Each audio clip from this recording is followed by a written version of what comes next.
आप सभी भाई बहनों का आध्यात्मिक ज्ञानात्मक चैनल की संध्या बेला ज्ञान कक्षा में एक बार फिर स्वागत है। आज की चर्चा का विषय है संग्रह एक रोग।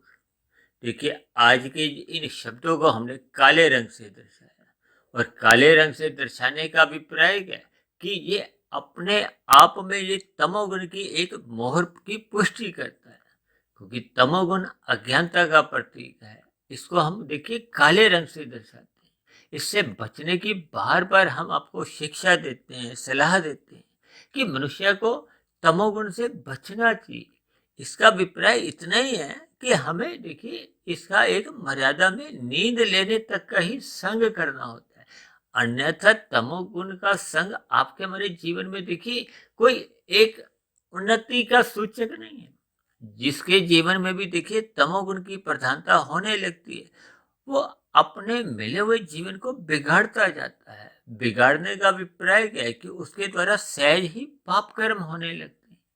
देखिए, प्रकृति के 3 गुण हैं, तमोगुण, रजोगुण और सतोगुण। शास्त्रों में ऐसा बार बार क्यों कहा गया कि तमोगुण से 10 गुना अच्छा रजोगुण है, रजोगुण से भी 10 गुना अच्छा सतोगुण है। और सतोगुण को इसलिए एक इन 3 गुणों से अच्छा कहा गया क्योंकि सतोगुण एक मुक्तिदायक, जबकि रजोगुण और तमोगुण ये एक बंधनदायक है। हालांकि तमोगुण को तो देखिए पाप का एक स्रोत भी माना जाता है कि जब जब मनुष्य के जीवन में अनीतिगत कार्य होने लगते हैं, वो निषेध कर्म करने लगता है, अपराध पाप करता है, तो उसके जीवन में अंतोगत्वा देखिए दुख आने लगते हैं। भले ही प्रत्यक्ष रूप से देखिए हाथों हाथ कोई इसके दुख ना भी आते हो, क्योंकि कर्म और फल के बीच में देखिए एक यात्रा है, एक समय है। कर्म पकने में उसका एक समय लगता है, फिर उसका फल आता है। अब पाप कर्म का फल देखिए सुख रूपी तो आ नहीं सकता, ये तो सभी मनुष्य जानते हैं। फिर भी देखिए पाप कर्म करने से बचते नहीं, हिचकते नहीं। उसके पीछे का कारण पर भी मनुष्य विचार नहीं करता, क्योंकि तमोगुण में गिरने का पीछे का जो एक कारण है वो आपके बड़े विषय भोग है, रजोगुण है, संसारी आकर्षण है। इसको मनुष्य नजरअंदाज करता है। नजरअंदाज किस लिए करता है? क्योंकि उसको ज्ञान नहीं है। ज्ञान नहीं होने का कारण क्या है कि उसका प्रकृति के सतोगुण से कोई विशेष संग होता नहीं। संग ना होने का कारण क्या है कि वो रजोगुण और तमोगुण का तो पर्याप्त संग करता है। अब देखो ना, जब मनुष्य दिन भर भागदौड़ एक मर्यादा से अधिक करता है, 2 के 4 बनाता है, 4 के फिर 40 बनाता है, और फिर 40 से फिर देखिए 4,000, 4,00,000, रुकता नहीं। ये ना रुकने की जो एक स्थिति है वही तो देखिए एक संग्रह है।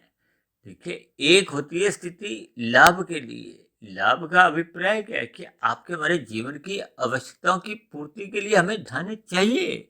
इस बात का तो इनकार शास्त्रों में भी नहीं किया गया।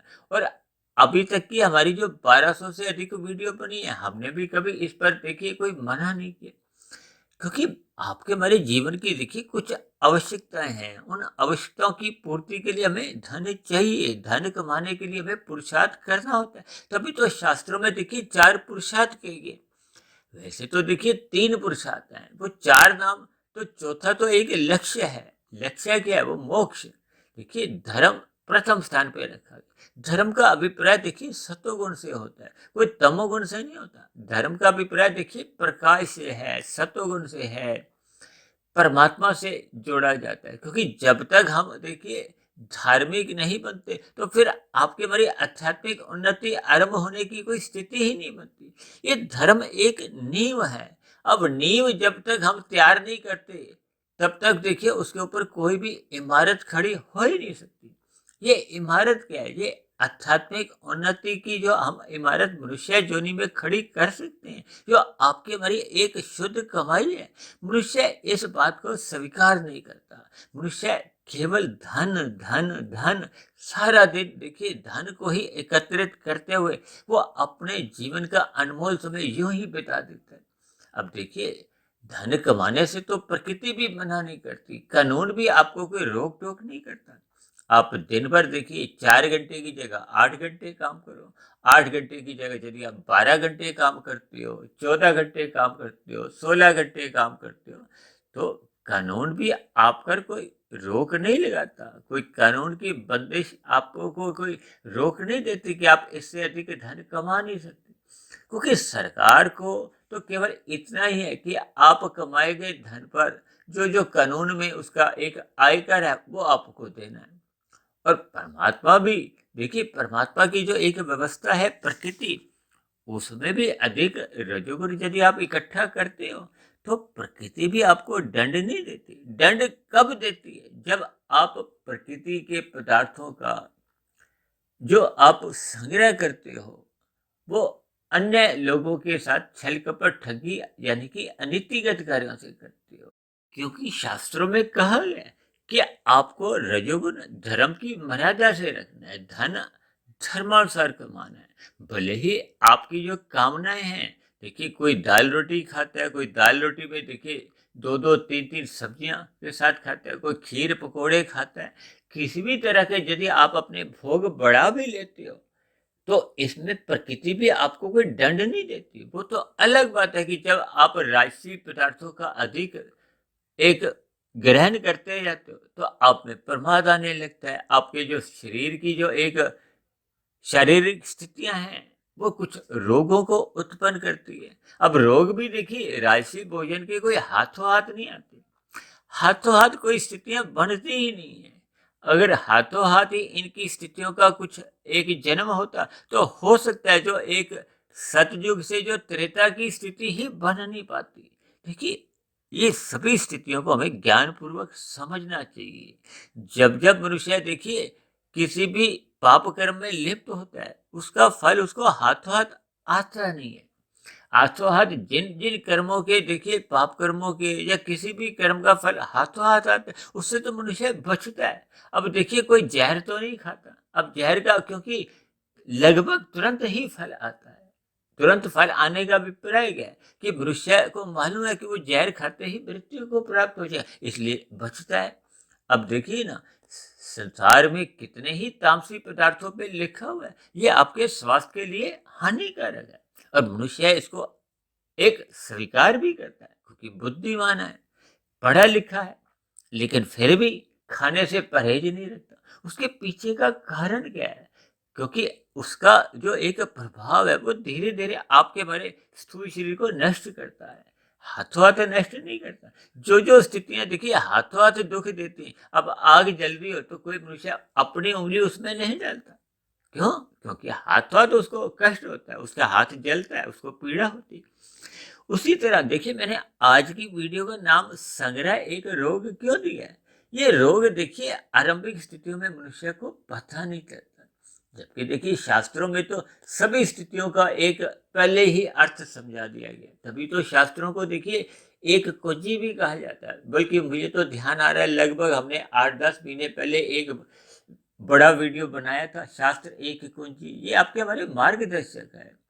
शास्त्र आपको हमारे एक सही रास्ता दर्शाते हैं और पहले ही समझा देते हैं कि इस रास्ते पर चलने पे ये मिलेगा, इस रास्ते पर चलने से ये मिलेगा। इसका अभिप्राय क्या है? वहां समझाया गया ना कि सतोगुण का संग करोगे तो क्या मिलेगा, रजोगुण का संग करोगे तो क्या मिलेगा और तमोगुण का संग करोगे तो क्या मिलेगा। देखिए तमोगुण एक दुख की स्थितियां उत्पन्न करता है। जब जब हम देखिए पाप कर्म करते हैं, भले ही हम कानून की नजरों से बच भी जाएं, आपके हमारे यहाँ भौतिक जगत में आपके हमारे चलान नहीं भी कटे हो, लेकिन परमात्मा के यहाँ प्रकृति के यहाँ जब जब हम पाप कर्म करते हैं उसी क्षण विशेष में ही आपका हमारा चलान कटता है।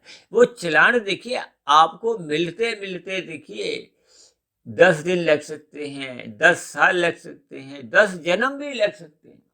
ये तो देखिए बीज के ऊपर निर्भर करता है, वो किए गए पाप कर्म का देखिए कैसी कैसी सजा है। अब कुछ पाप कर्म तो ऐसे हैं जिनकी देखिए मनुष्य योनि में हम उसका पाप कर्मों का फल भोगने की स्थिति में ही नहीं है, वो इतने भयानक है। तब ऐसी स्थिति विशेष में ये जो नीचे की जो 80 लाख प्रकार की योनि है जिस पर अक्सर हम देखिए प्रतिदिन कितने ही वीडियो इन पर हम अब तक बना चुके हैं, इन सभी बातों पर देखिए हम अलग अलग दृष्टिकोण से अलग अलग वीडियो के नाम रखते हुए हम अलग अलग अपनी चर्चाओं को एक दिशा देते हैं। लेकिन मनुष्य इन सभी स्थितियों पर एक ज्ञान पूर्वक एक संदेश लेता नहीं है, शिक्षा लेता नहीं है। क्यों? क्योंकि वो सत्संग नहीं करता, श्रद्धा पूर्वक इन वीडियो को सुनता नहीं है। यदि आप देखिए इन वीडियो को ऊपर नीचे से बीच में से सुन लियो, लास्ट में भले ही आपने अपना कमेंट्स भी लिख दिया, लेकिन उससे कोई आपके जीवन में कोई सकारात्मक विशेष परिवर्तन आ नहीं पाता। देखिए एक वीडियो को बहुत ही एकांत भाव से यदि आप सुनते हो, उसको विचार करते हो, उसको लिखते हो, उसको अपने जीवन की एक दिनचर्या में शामिल करते हो, फिर जैसे-जैसे उसमें कुछ कमियाँ आती हैं, उनका आप निवारण करते हो, तो फिर स्थितियों में कुछ सुधार आने लगता है। देखिए जैसे-जैसे सत्वगुण आपके जीवन में अधिक प्रवेश करेगा, उतना-उतना आपके जीवन में देखिए निखार आएगा। इसलिए तो बार-बार हम देखिए ठोक बजा के कहते हैं, सभी वीडियो के अंत में बार-बार कहते हैं, ब्रह्म मुहूर्त में उठो, ब्रह्म मुहूर्त में उठो।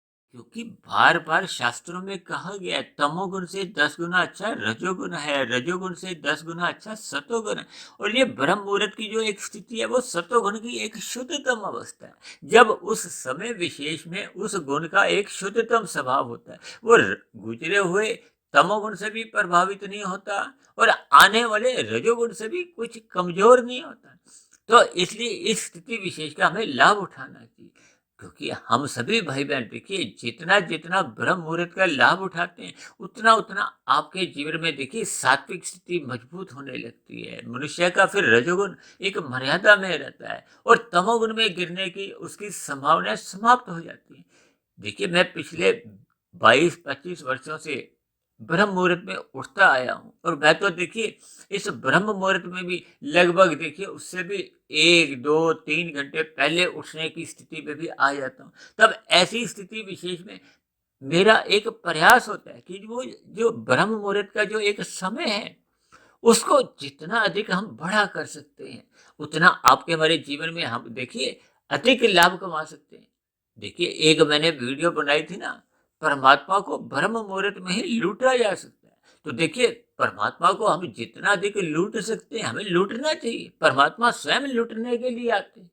जबकि दिन में जब रजोगुण की स्थितियां होती हैं, मनुष्य हाय तौबा करता हुआ देखिए धन के पीछे ही भागदौड़ करता रहता है, धन के संग्रह के लिए ही अनीतिगत कार्य करने लगता है, अन्य मनुष्यों के साथ छल कपट ठगी हेरा फेरी करता है। यानी कि एक साधारण मनुष्य अन्य मनुष्यों को ही लूटने के लिए कितने ही प्रकार की वो अपने मन में एक दांव पेच लगाता रहता है, कैसे कैसे संसार को लूटा जाए। और देखिए संसार लूटने के लिए नहीं आता, लेकिन फिर भी कुछ लोग देखिए इस संसार को लूट लेते हैं। देखिए इन सभी बातों के पीछे के भावार्थ को आप समझें। परमात्मा तो ब्रह्म मुहूर्त में स्वयं ही लुटने आते हैं, जबकि दिन में जब रजोगुण की स्थितियां आती हैं, कोई भी मनुष्य देखिए अन्य मनुष्यों के साथ लुटने को तैयार नहीं होता, लेकिन स्थितियां कुछ ऐसी बनती जाती हैं। जब मनुष्य को देखिए ये संग्रह का रोग लग जाता है, वो अपने धन में बार बार वृद्धि करना चाहता है। ये एक तामसी वृद्धि है। देखिए लाभ के लिए काम करना, पुरुषार्थ करना, वो एक सात्विक वृत्ति है। जब जब हम लाभ में देखिए हमारे मन के भीतर में एक धन को अधिक महत्व हम देने लगते हैं, तो लोभ जागृत होता है। अब लाभ और लोभ में देखिए शब्दों के भी आप यदि आप प्रत्यक्ष रूप से देखते हो, तो उसमें एक ऊपर मात्रा डलते ही वो लाभ ही लोभ की स्थिति में आ जाता है। यानी कि जब जब आपके मन में देखिए धन का अधिक लोभ होता है, लोभ का मतलब हम संख्या उसकी बढ़ाते हैं। देखिए आज हम 100 रुपया कमाते हैं, फिर आपके मन में इच्छा जागृत होती है कि ये 200 रुपया हो, 500 रुपया हो, 700 रुपया, 1000 रुपये। देखिए इस स्थिति विशेष को आप जब एक सिर्फ उदाहरण के रूप में समझिए। और जब यही स्थिति जब लोभ से देखिए एक संग्रह का रूप धारण कर देती है, और इसको तो मैंने देखिए एक रोग का है, और रोग कोई भी होगा वो आपको देखिए अंतोगत्वा दुख देगा, पीड़ा देगा, संताप देगा, कोई आपको खुशी नहीं देता। देखिए, जब हम रजोगुण में भोग करते हैं, वो तो फिर भी आरंभिक स्थितियों में कुछ आपको सुख देता है, मनुष्य को अच्छा लगता है। देखिए, जब-जब मनुष्य राजसी पदार्थों का सेवन करता है, रसमलाई खाता है, रसगुल्ला खाता है, शाही पनीर खाता है, भले ही उसके भविष्य में वो कुछ स्थूल शरीर के स्तर पर ये रोग उत्पन्न करता है, क्योंकि राजसी भोजन जितना भी है, देखिए सात्विक भोजन आपके शरीर के लिए एक स्वास्थ्यवर्धक होता है, जबकि राजसी भोजन में देखिए स्वाद को अधिक महत्व दिया जाता है। अब ब्याह शादियों में तो देखिए स्वाद को ही अधिक महत्व दिया जाता है। आप जितनी बार भी रेस्टोरेंट में खाना खाने जाते हो, वहाँ ऊंचे-ऊंचे उनके दाम भी दे के आते हैं। वहाँ हम स्वाद लेने जाते हैं। स्वाद का अभिप्राय देखिए रजोगुण से है, और यही स्वाद एक समय विशेष के बाद आपको रोग से ग्रसित कर देता है। आज संसार में देखिए कितने ही अस्पताल दिन प्रतिदिन खुलते जा रही हैं, और सभी अस्पतालों में देखिए वो जो बेड हैं वो भरे रहते हैं। उसका कारण क्या है? आपका हमारा बिगड़ा हुआ रजोगुण या आपका हमारा बिगड़ा हुआ तमोगुण। जबकि सत्संग के अभाव में मनुष्य इन सभी स्थितियों पर विचार नहीं करता। देखिए, रजोगुण का अधिक संग्रह भी मात्र एक पागलपन ही है। देखिए, अक्सर एक साधारण मनुष्य अपने आप को पागल कहलाना पसंद नहीं करता, लेकिन हम सभी इन सभी स्थितियों पर जब हम विचार करते हैं, ब्रह्म मुहूर्त में उठते हैं, इन सभी स्थितियों पर जब हम विचार करते हैं, तो ये एक पागलपन की ही स्थितियां कहलाती हैं। क्योंकि जो चीज हमने देखिए खानी ही नहीं है और खाने की स्थिति में भी नहीं है, उसका ही हम देखिए संग्रह करते जाते हैं, क्योंकि शास्त्रों में तो बार बार कहा गया है, या तो आप पदार्थ को खा सकते हो, या उस कमाए गए पदार्थ को आप बांट सकते हो, अन्यथा उस पदार्थ विशेष का नाश होना देखिए निश्चित है। ये सभी स्थितियां आप और हम अपने जीवन में देखिए, रसोई में रखी हुई कितने ही ऐसे पदार्थ हैं जो कि अंतोगत्वा वो खराब हो जाते हैं। आप देखिए, 2 दिन 3 दिन की जब सब्जी लेते हो तो वो फ्रिज में रख देते हो। जब आप अधिक सब्जियों का एक संग्रह करते हो, और उन पदार्थों का संग्रह किए गए पदार्थों का जब हम उपयोग ले नहीं पाते, तो एक समय के बाद वो खराब होने लगती हैं, सड़ने लगती हैं, फिर हम उनको फेंक देते हैं। इन सभी स्थितियों पर एक साधारण मनुष्य ज्ञानपूर्वक विचार नहीं करता, क्योंकि उसका सत्वगुण कमजोर होता है। इसलिए हम सभी भाई बहनों को अपने मिले हुए जीवन में देखिए, ये संग्रह का जो एक रोग है, इसकी एक यथार्थ स्थिति को हमें एक समझना होगा। हालांकि मेरा देखिए उस संग्रह से कोई एक विरोध नहीं है। अब देखिए, हम घर पे राशन पानी कुछ चावल रखते हैं, गेहूँ रखते हैं, मसाले रखते हैं, एक सीमा तक। अब देखिए ना, संसार में कभी-कभी कुछ ऐसे पदार्थों का भी एक कमी कर दी जाती है, तो उनके पीछे का कारण क्या होता है? कुछ व्यक्तियों का एक लोभ छिपा होता है, वो उस पदार्थों का संग्रह कर लेते हैं। अब वो संग्रह करने से समाज में देखिए उन वस्तुओं का अभाव होने लगता है, उनके फिर दाम बढ़ने लगते हैं। देखिए, ये विभिन्न स्थितियाँ जिनको हम देखिए आज की वीडियो में तो चर्चा कर नहीं सकते, इन सभी बातों का हमें एक विश्लेषण करना होगा, अपने मिले हुए जीवन के महत्व को समझना होगा। देखिए, हम तो प्रतिदिन ही ब्रह्म मुहूर्त उपदेश में भी शास्त्रों की बातों का एक विश्लेषण करते हैं, और शाम को संध्या बेला संदेश में कुछ ऐसे शब्दों का प्रयोग करते हैं जो कि आपके हमारी दिनचर्या का हिस्सा होते हैं। उन सभी बातों को, उन सभी भौतिक स्थितियों को उन शास्त्रों की सैद्धांतिक बातों से जोड़कर हम कुछ अपनी वीडियो को एक दिशा देते हैं, ताकि आपके हमारे जीवन में जो जो स्थितियां एक बिगड़ी हुई हैं उन पर हम सुधार करें, क्योंकि मिला हुआ जीवन हर क्षण घटता जा रहा है। हम मिले हुए जीवन में देखिए, जैसे हम परीक्षा में होते हैं, एक उत्तर आपने यदि गलत लिख दिया, आपको पता चल गया कि ये उत्तर इसका गलत है, तो आप उसको काट के सुधार कर सकते हो। हालांकि किए गए कर्मों में तो देखिए हम उनको, पाप कर्मों को हम पुण्य कर्मों में तो नहीं बदल सकते, लेकिन मन के अंदर पश्चाताप कर सकते हैं। उन किए गए पाप कर्मों की पुनरावृत्ति से अपने आप को रोक सकते हैं। फिर धीरे धीरे आपके बड़े शुभ संस्कार बनते जाते हैं। वो शुभ संस्कार फिर आपके हमारे जीवन की जो एक दिशा है, उसको एक सकारात्मक दिशा देते हैं। वो सात्विक दिनचर्या बनाने लगते हैं। सात्विक दिनचर्या मजबूत होते-होते फिर आपका हमारा रजोगुण ही मर्यादा में आ जाता है। जब रजोगुण मर्यादा में आ जाता है, तो फिर मनुष्य का ये जो संग्रह है, जो तमोगुण है,